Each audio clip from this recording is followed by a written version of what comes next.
J'ai commencé à être intéressé par les expériences de la vie après la mort quand j'ai vu un cas infernal. J'examinais un patient qui souffrait de la poitrine. Je devais savoir si cette douleur avait une origine cardiaque ou non. Il a passé un électrocardiogramme et pendant qu'il courait sur le tapis roulant pour accélérer les battements de son cœur au point de réveiller la douleur, l'a provoqué pour ensuite l'enregistrer sur les différents appareils. Si ceux-ci s'affolent, le diagnostic est facile, c'est le cœur. Mais contrairement à la plupart des patients, ce type est tombé raide mort pendant l'exercice, mais le personnel était qualifié. Une des aides-soignantes lui a mis un masque à oxygène et fait du bouche à bouche pour le faire respirer. Son cœur s'était arrêté, il ne respirait plus, et je lui faisais un massage cardiaque. Malheureusement, il faisait une sorte de blocage cardiaque. Suite au massage, ses yeux se convulsèrent, et il bougea la tête, devint bleu. De nouveau, sa respiration s'arrêta, et son cœur s'arrêta de battre. Certains patients reviennent, alors il faut continuer. Essayer de les sauver. Il eut d'autres convulsions et il dit « Docteur, je suis en enfer ». J'ai répondu « Voyez-vous, je n'y peux rien, moi je suis médecin ». « Docteur, vous ne comprenez pas ». Et encore une fois, ses yeux se convulsèrent. Son visage se mit à trembler. Devint bleu, les battements de son cœur s'arrêtèrent encore. Une infirmière me dit « Faites quelque chose, il est mourant.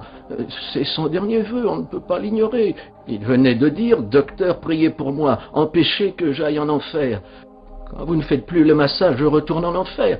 Ceci est un cas de mort clinique répété sur un même patient.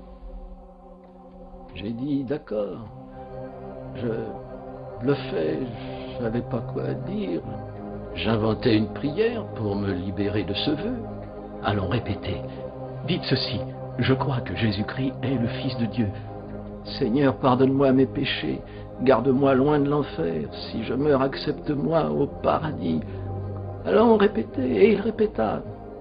Mais si je vis, je promets de t'appartenir pour toujours. Et c'est ainsi converti grâce à une prière fabriquée toute pièce. Allongé sur le sol, au lieu de se contorsionner, d'avoir les pupilles qui se dilatent, de crier « Libérez-moi d'eux !» il repose tranquillement. Il semble rasséréné, en paix. Quelle que soit la nature de leur expérience, chaque individu a été radicalement changé. Des recherches prouvent qu'ils sont devenus de bien meilleures personnes depuis leur expérience. Ils sont revenus avec un grand désir de connaissance et un sens très fort de l'importance de l'amour. Moody veut nous proposer l'idée que ce changement est la preuve qu'une expérience de mort clinique est plus qu'une crise passagère. Il semble que cela demande à ces personnes de prendre une attitude positive, au lieu d'être émotionnellement bloquées et de ne pas savoir comment mettre ces traumatismes hors de leur vie. Rawlings dit que le point commun dans l'étude de ces cas concernant la vie après la mort clinique, eh bien c'est le changement de vie. Rawlings ajoute qu'il ne considère ces expériences valables que si la famille, les amis et relations du patient sont d'accord qu'un changement est survenu.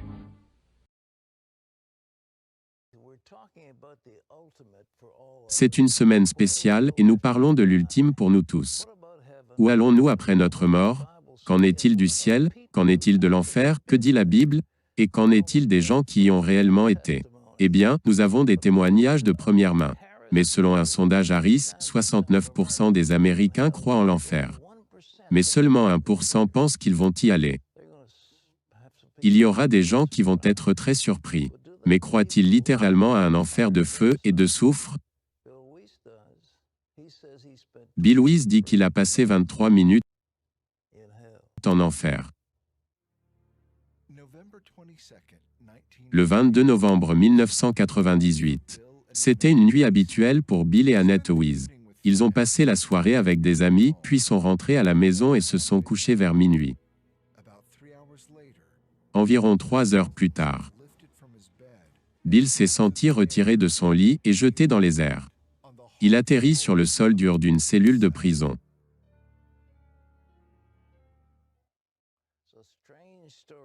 Une histoire étrange qu'il raconte dans un livre intitulé « 23 questions sur l'enfer » et aussi 23 minutes en enfer. Bill Wiese est ici avec nous. Bill, c'est bien de t'avoir. C'est un honneur d'être avec vous. Tu es plus beaucoup qu'un membre nominal de l'Église, tu es plus qu'un simple membre. Tu y consacres du temps. Pendant 41 ans, j'ai été impliqué dans le ministère des églises. Avant que cette chose ne t'arrive. Tu dormais? Oui. Nous sommes allés à une réunion de prière. Revenu à la maison, comme toute autre nuit normale. Et je me suis levé à 3 heures du matin pour prendre un verre d'eau. Et tout à coup j'ai été retiré de mon corps. Comme être aspiré hors de votre corps. Et je me suis retrouvé tombant dans les airs. Et j'ai atterri dans cette cellule de prison réelle, en enfer. Mur taillé, rugueux. Prison sale, avec barre puante, comme un cachot. C'était une expérience hors du corps, c'était une vision. Ok. Je n'en ai jamais eu de telle avant, d'aucune manière. C'était en fait une cellule de prison, et il y avait de ces créatures démoniaques dans cette cellule. Oh, comme? Avec des apparences de reptiles, avec des bosses et des écailles sur tout leur corps. 2 en particulier mesuraient environ 3 ou 4 mètres de haut. J'ai des références bibliques écritures pour ça, mais... Cela ressemblait-il à ce que tu as déjà vu en photo? Oui, il y a des représentations qui sont assez précises. L'une d'elles est dans le témoignage de Kenneth Hagin que l'église de Joe Austin a montré, au sujet d'un démon qu'il a vu. Qu'est-ce qu'ils t'ont fait? Où ont-ils fait? Premièrement, ils blasphémaient et maudissaient Dieu, et avaient une haine extrême pour Dieu. Ils étaient déformés, tordus, des créatures grotesques, et ensuite ils ont dirigé cette haine contre moi. Je me suis demandé pourquoi? Qu'est-ce que j'ai fait contre eux? Mais un m'a pris et m'a jeté contre le mur avec une force énorme. Je me suis effondré sur le sol. J'ai senti mes os se briser. L'autre a enfoncé ses griffes dans ma poitrine, a déchiré ouvertement la chair. Vous avez un corps en enfer, mais il peut résister à ce tourment. Et il n'avait absolument aucune pitié. Une haine extrême pour Dieu et pour l'homme. Aucune pitié du tout? Non, pas du tout. Bien, quand vous étiez dans la cellule avec ces créatures, y avait-il quelqu'un d'autre? À ce moment, j'étais seul avec ces créatures. Et ils ont commencé à me tourmenter. Je sentais des douleurs, mais j'ai compris qu'une grande partie était bloquée. Et le Seigneur m'a expliqué plus tard que je devais sentir un peu ces douleurs afin de pouvoir rapporter aux gens. Ce n'est pas métaphorique ou allégorique. Ce n'est pas un état d'esprit. C'est littéralement une vraie douleur que tu vas ressentir en enfer. Qu'en est-il de l'étang de feu? Y a-t-il eu du feu quelque part? Oui, j'ai été sorti de la cellule et j'ai été placé à côté de ce grand gouffre de feu. Ce gouffre n'était pas l'étang de feu dont parle Apocalypse chapitre 20, versets 13 à 15. Mais l'enfer actuel. Et ce gouffre était comme un énorme capuchon, un trou dans le sol, avec des flammes faisant rage très haut dans cette caverne ouverte. Et encore une fois, ce n'était pas métaphorique ou allégorique, mais de vraies flammes au sens littéral. Et Pat, c'est là que je pouvais voir des gens. Il y avait des gens littéralement à l'intérieur de ce gouffre, en train de brûler. C'est la vue la plus horrible. De voir une personne en train de brûler de feu et crier. Les cris étaient si forts. Des millions de personnes criant de tous leurs poumons. Que disait-il? Rien. Ils ne disaient rien. Ils criaient, agonisaient. Il n'y a pas de conversation. Tu n'es pas avec des gens. Tu es isolé et séparé. Et les démons tourmentaient les gens. Vous n'avez aucune conversation. Les odeurs sont si nauséabondes et putrides. Les plus dégoûtantes odeurs. Et vous respirez en fait du soufre. Et le soufre qui brûle est en fait toxique. Alors je me suis demandé comment pouvait-il être vivant en respirant cet air toxique et continuer à vivre? Il n'y a pas assez d'air pour respirer non plus. Ce gaz était ce tout petit peu d'oxygène. Qu'en est-il de l'eau? Il n'y a pas d'eau? Il n'y a pas une seule goutte d'eau. J'avais tellement soif. Juste une goutte aurait été si précieux. Comme l'homme riche dans Luc chapitre 16. Mais tu ne reçois pas cette goutte. Cet homme riche était toujours en attente de cette goutte. Vous savez, on pense que ces gens vont expirer, qu'ils vont mourir. Mais apparemment, ils ne peuvent pas mourir. Le corps dont vous êtes équipé en enfer, vous l'avez pour toujours. Parce que, vous savez que nous avons été créés comme des êtres éternels, à l'image de Dieu. Et donc notre âme est éternelle. Elle ne mourra pas. Comme le buisson ardent, il brûlait et n'était pas consumé. C'est quelque chose de ce genre en enfer avec votre corps. Il peut résister à ces tourments. Vous voulez mourir. Je voulais mourir, mais vous ne le pouvez pas. Oui, vous savez, c'est la chose la plus horrible quand on y pense. Juste penser qu'il n'y a pas de fin. Qu'il n'y a pas de fin. Bien Pat, c'est la partie la plus horrible. Quand j'ai compris que je n'en sortirai jamais, jamais, et de savoir que tu seras là pour l'éternité, sans espoir. Tu sais, Ésaïe 38 verset 18 dit, Ceux qui descendent dans la fosse ne peuvent pas espérer en cette vérité. Tu n'as pas d'espoir pour Jésus parce que c'est trop tard pour eux. La décision est finale, et c'est vraiment le pire, sachant que vous n'en sortirez jamais. Vous savez, cela peine le cœur des gens. J'espère que les gens qui écoutent votre témoignage comprendront ce que c'est. Il n'y a rien de plus horrible pour vous quand vous n'avez aucun espoir, aucun avenir, rien. Sauf des douleurs et tourments constants, pour toujours. C'est la chose la plus horrible que la pensée des gens ne puisse même pas imaginer. Les horreurs de l'enfer, votre esprit ne peut même pas y aller. Une seule de ces choses vous tuerait. Et l'obscurité, j'ai pu voir un tout petit peu à travers les flammes. Mais l'obscurité est juste consumante.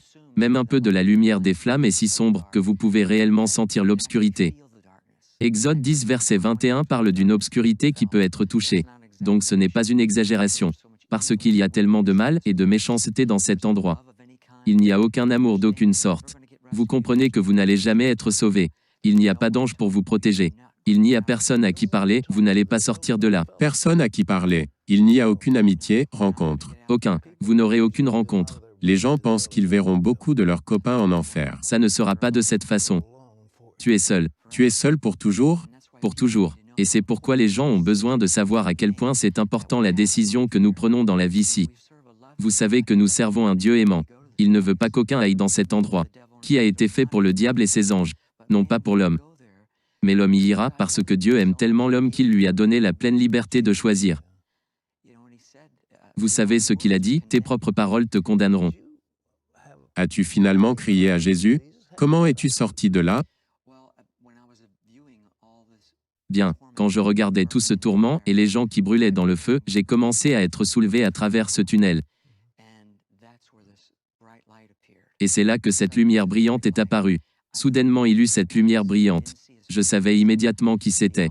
Je n'ai pas vu son visage, mais j'ai vu le contour d'un homme, debout dans cette lumière sainte pure. Une lumière que j'ai jamais vue. Et j'ai immédiatement su qui c'était. Et j'ai crié son nom Jésus. Et il a dit je suis. Je me suis effondré à ses pieds. Je ne sais pas si j'étais mort. Mais il m'a touché, et quand je suis revenu à moi, j'ai commencé à avoir des pensées, et il répondait à mes pensées. Et c'était beaucoup de réflexions. Je n'ai pas le temps de les passer toutes ici. Mais oui, je pensais, Seigneur, pourquoi m'as-tu envoyé dans cet endroit affreux? Il répondit que beaucoup de personnes ne croient pas que l'enfer soit réel. Il dit, même certains de mon propre peuple ne croient pas que l'enfer existe. Cette déclaration m'a surpris, parce que je pensais que tous les chrétiens croyaient en l'enfer. Mais beaucoup d'entre eux ne le croient pas. Ils croient à l'annihilationnisme, ou à l'universalisme, ou au sommeil de l'âme. Jésus a dit dans Matthieu 25 verset 46. Et ceux-ci iront pour la vie éternelle, et ceux-ci au châtiment éternel. C'est le même mot éternel qui est utilisé. Autant le ciel est éternel, autant l'est l'enfer. C'est un endroit, mais certains chrétiens disent que ce n'est pas un endroit. C'est un endroit géographique réel. J'ai compris que j'étais au fond de la terre. J'ai compris qu'il y avait différents niveaux de tourment et degrés de punition. Rappelez-vous que Jésus a dit, vous recevrez une plus grande condamnation. Il y en a des moindres. Mais le point est qu'il n'y a pas de niveau confortable en enfer. Ils sont tous horribles, au-delà de ce qu'on peut imaginer. Avez-vous découvert pourquoi le Seigneur a envoyé ces gens en enfer? Pourquoi ils sont allés en enfer? Ils sont allés en enfer parce qu'ils ont refusé Jésus comme leur sauveur personnel. Oui, ils avaient le choix dans la vie et ils l'ont rejeté. Même si Dieu s'offre aux gens tout au long de leur vie, les gens de leur propre chef le rejettent. La seule façon de connaître Jésus-Christ est de se repentir de vos péchés. Et si vous ne le faites pas, vous vous retrouverez dans cet endroit. Et qu'importe comment vous avez été élevé. Si vous ne connaissez pas Jésus-Christ, vous vous retrouverez dans cet endroit pour toute l'éternité. Cela est horrible à contempler. Ça l'est. C'est horrible. C'est horrible. C'est la chose la plus horrible. C'est pourquoi Dieu veut que nous, chrétiens, partagions l'Évangile. Et il ne veut qu'aucun aille dans cet endroit. Il pleure quand il voit des gens tomber dans ce tunnel dont nous sommes sortis. Cela le peine de voir des gens aller en enfer. Mais encore une fois, parce qu'il aime l'homme, il lui donne la liberté de choix. Il vous dit clairement comment rester à l'écart. Vous savez, Apocalypse 21 verset 8 dit que tous les non-croyants auront leur part dans les temps de feu. Il nous dit donc si vous ne croyez pas en ma parole, vous finirez là. Donc c'est leur propre parole qui les condamne. Et les envoie là-bas. Qu'est-ce que tu as fait après cela? Parce que tu y as été que pendant 23 minutes. 23 secondes auraient été assez. Mais cela a changé ma vie. J'ai quitté ma carrière dans l'immobilier. Ma femme et moi voyageons à plein temps dans le ministère. Juste pour partager des informations avec les gens. Vous savez, ce n'est pas un message de condamnation. C'est simplement un message d'avertissement. Et j'explique aux gens que ce n'est pas important de croire en mon expérience. Ce qui est important, c'est qu'ils vérifient ce que la parole de Dieu dit. Avez-vous identifié pourquoi vous avez été choisi pour aller là-bas? J'étais le moins probable. Je n'étais pas un Billy Graham. J'étais juste un courtier immobilier, faisant son travail. J'avais ma propre entreprise. Je suis une personne conservatrice. Je ne me sentais pas à l'aise de partager cette expérience. Mais le Seigneur me demande de la partager. Et maintenant l'inconfort ne me dérange guère. Parce que si une personne peut être amenée aux Écritures. Étiez-vous terrifié quand vous avez été enlevé de votre corps? Étiez-vous terrifié? J'étais terrifié au-delà de ce que je peux expliquer. Et je suis une personne calme de nature et je sais quelque chose au sujet de la peur. J'ai été attaqué par un requin-tigre de 3 mètres, tiré sous l'eau quand je surfais. Et il a attrapé ma jambe. Et donc cette peur que j'ai éprouvée est pâle en comparaison de ce que vous ressentez en enfer. Ils ne sont même pas comparables. Il n'y avait aucune fin à cela. Aucune fin. Aucune fin. Dieu te bénisse. Mesdames et messieurs, ce livre, 23 minutes en enfer, vous pouvez l'obtenir. Il est disponible. Laissez-moi vous poser une question. Il y avait un homme riche qui a dit, « Que diriez-vous de renvoyer quelqu'un pour dire à mes frères ?» Et Abraham a répondu qu'ils ont Moïse et les prophètes. S'ils ne les croient pas, ils ne nous croiront pas, même si quelqu'un ressuscitait d'entre les morts. Mes amis, croyez-vous ce que cet homme a dit? C'est dans la Bible. Encore, et encore, encore, des gens y ont été, ils l'ont vu et ils sont venus vous avertir et dire que vous ne voudriez même pas y aller. Je veux dire que c'est horrible que je ne peux imaginer. La pensée qu'il n'y aura jamais de fin à cela. Pour toujours et à jamais, les temps de feu. Pour toujours et à jamais, c'est ce que la Bible dit. Sans fin. Vous avez un corps qui ne peut pas mourir. Tu veux mourir mais tu ne peux pas mourir. Et Bill est ici et nous dit ce qui lui est arrivé. Pourquoi Dieu l'a choisi? Il ne sait pas. Personne d'entre nous ne le sait. Mais il n'a pas fait ce choix. Et il a vécu quelque chose, les horreurs de cet endroit. Je vous demande ceci. Je vous offre en ce moment un moyen de sortir de cela, afin que lorsque vous mourrez, vous n'irez pas en enfer. Vous irez au paradis. Vous serez au paradis avec Jésus. Il l'a dit au voleur sur la croix. Aujourd'hui même, tu seras avec moi au paradis. Non pas tu seras avec moi en enfer, mais tu seras avec moi au paradis. Parce qu'il a dit, Seigneur, souviens-toi de moi quand tu entreras dans ton royaume. Choisirez-vous la vie? Choisirez-vous la vie alors que Dieu vous parle en ce moment? Priez avec moi. Seigneur Jésus-Christ, je sais que tu es mort pour prendre sur toi la peine pour tous les péchés que j'ai commis.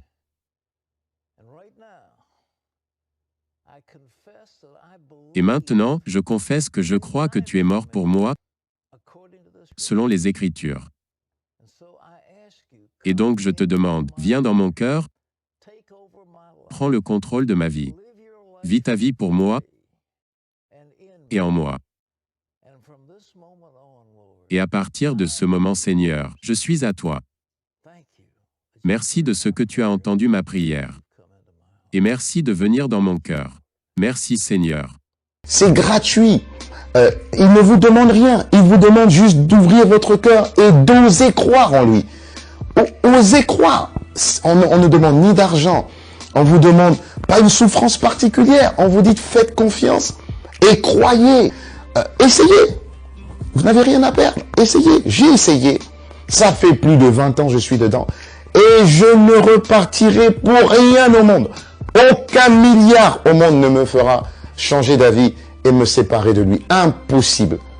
Donc, osez Jésus avant qu'il soit trop tard. Osez. Ne le faites pas demain. Faites-le maintenant. Et quand la fin de votre vie arrivera, parce qu'elle arrivera pour tout le monde, pour moi et pour les personnes qui me regardent, ou même pour les personnes qui sont derrière cette caméra, au moins vous serez sûr que vous partez avec celui qui vous a donné une nouvelle vie. Cette vie peut commencer maintenant, dès que vous l'acceptez, et cette vie continuera après que la mort soit venue. La mort n'est qu'un passage pour une autre vie beaucoup plus belle. Mais vous avez la possibilité d'oser cette nouvelle vie maintenant, tout de suite. Faites-le maintenant, tout de suite. N'attendez pas demain, ni après-demain. Faites-le maintenant, tout de suite. Prenez 1 minute et faites-le. Je vous en prie, vous ne serez pas déçus. Après avoir écouté ce message, si vous avez décidé de donner votre vie au Seigneur Jésus-Christ, faites cette prière avec l'homme de Dieu. Mon Dieu, je viens devant toi, tel que je suis. Je confesse Jésus-Christ comme mon Sauveur et mon Seigneur.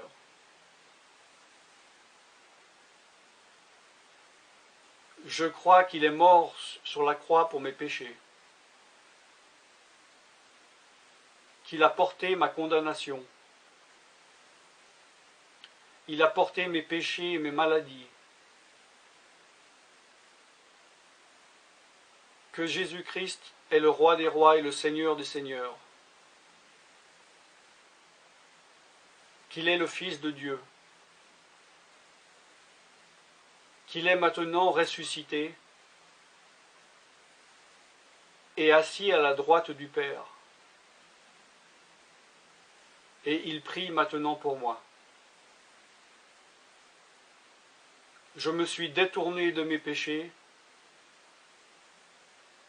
et je veux obéir à ta parole.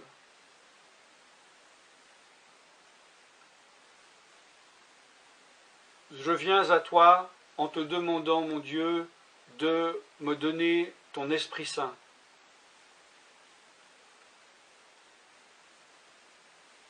Remplis-moi de ton Esprit, afin que tu ne sois plus à l'extérieur de moi, mais que tu viennes habiter en moi.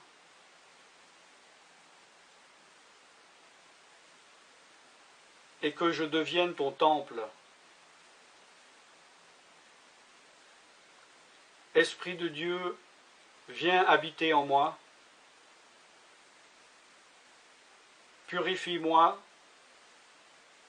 lave-moi, sanctifie-moi, rends-moi pur,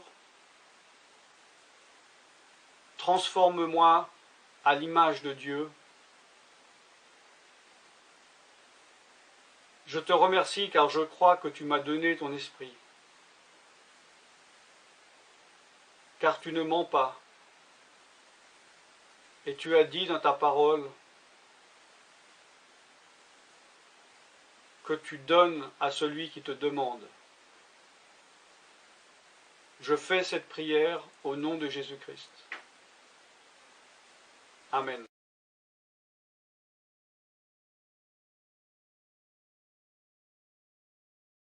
Bonjour et bienvenue sur les vidéos de l'évangile.net. Est-ce que vous vous êtes déjà demandé si Dieu existait et si on pouvait trouver des réponses dans les livres sacrés comme la Bible par exemple? Eh bien, vous êtes tombé au bon endroit puisque l'évangile.net, c'est justement une plateforme interactive qui vous permet de découvrir par vous-même ce qu'est la foi chrétienne. Qui ne s'est jamais demandé si derrière le hasard qui a créé l'univers, il n'y avait pas finalement un Dieu? Qui ne s'est jamais dit qu'il devait sans doute y avoir un sens à notre existence? Mais lequel? Est-ce que Dieu nous laisserait vraiment sans réponse? Laquelle des religions détiendrait alors la vérité? On peut rester sur ce genre de questions et se fier à quelques avis qu'on entend ici et là. Ou alors, on peut chercher par nous-mêmes et aller directement à la source pour connaître ce que disent les religions. Nous, chrétiens, on aimerait vous lancer ce défi, celui de lire au moins un livre de la Bible. Faites votre propre avis sur le sujet, soyez curieux. Vous allez voir que ce n'est pas si difficile que ça. Et au contraire, je crois personnellement que ce sera une lecture enrichissante pour vous. Peu importe ce en quoi vous croyez, si vous êtes athée, agnostique, si vous êtes croyant d'une certaine religion, ou plutôt neutre sur la question de la foi. Regardez et lisez par vous-même.